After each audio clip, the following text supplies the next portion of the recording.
જય શ્રી કૃષ્ણ. સ્વાગત છે તમારું આરબી ઠાકોર કુકિંગ ચેનલમાં. તો આજે આપણે બનાવીશું ઘઉંના લોટની બરફી. એના માટે મેં 1 વાટકી ઘઉંનો લોટ લીધો છે અને અડધી વાટકી ચણાનો લોટ લીધો છે. તો ચાલો બનાવવાનું શરૂ કરીએ. આપણે અહીંયા કઢાઈમાં 100 ગ્રામ ઘી લઈ લીધું છે અને આપણે ગરમ કરી લીધું છે. હવે આપણે આપણો લોટ આમાં નાખીશું અને ધીમા તાપે શેકીશું.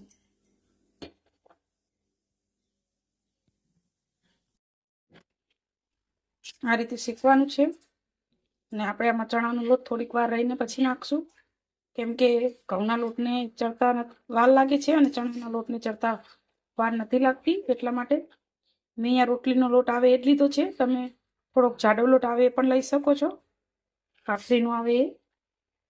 અને આપણે ધીમા તાપે આને શેકવાનું છે સરસ. આમ તો તમે એકલા ઘઉંના લોટમાંથી પણ બનાવી શકો છો, પણ આપણે ચણાનો લોટ નાખીએ તો વધારે સારી લાગે છે અને ખાવામાં ખૂબ જ ટેસ્ટી લાગે છે આ ઘઉંના લોટની બરફી, અને બની પણ જાય છે ઝટપટ.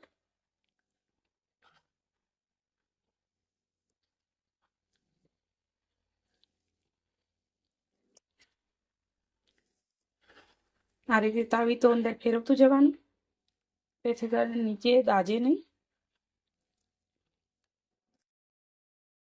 લોટ અડધો શેકાઈ ગયો છે. હવે આપણે આમાં ચણાનો લોટ નાખીશું. આ લોટ મેં ચાળીને લીધો છે. હંમેશા ચણાનો લોટ ચાળીને જ લેવાનો, જેથી કરીને એમાં ગાંઠા ના પડે.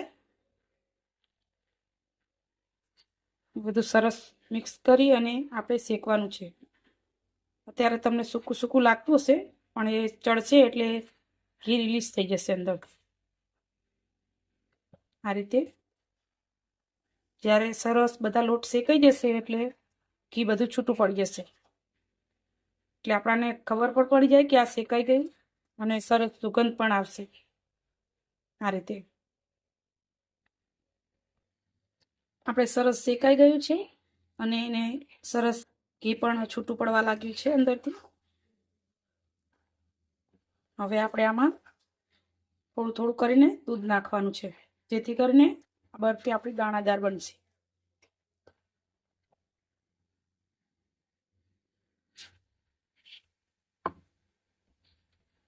સરસ મિક્સ કરી લેવાનું છે. આ સ્ટેપ કરવો જરૂરી છે, જેથી આપણી બરફી છે એકદમ દાણેદાર બનશે.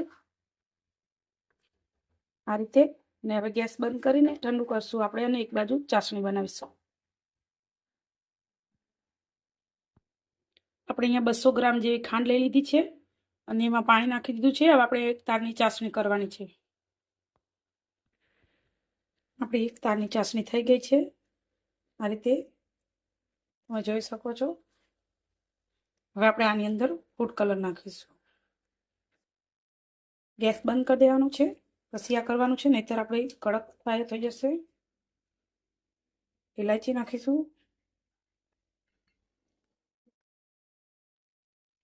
સરસ બધું મિક્સ કરી લેવાનું. આપણે લોટ શેકીને રાખ્યો છે ને આપણે આમાં નાખવાની છે. તમે જોઈ શકો છો મેં અહીંયા બધું મિક્સ કરી લીધું છે. ચાસણી આમાં નાખી દીધું છે. હવે આપણે એક થાળીમાં ઘી લગાવી લઈશું અને એ થાળીમાં આપણે થાળીમાં લઈ લીધું છે. હવે આપણે એના ઉપર કાજુ બદામની કતરણ પાન નાખીશું. તમે તમારી પસંદનું કોઈ પણ ડ્રાયફ્રૂટ નાખી શકો છો.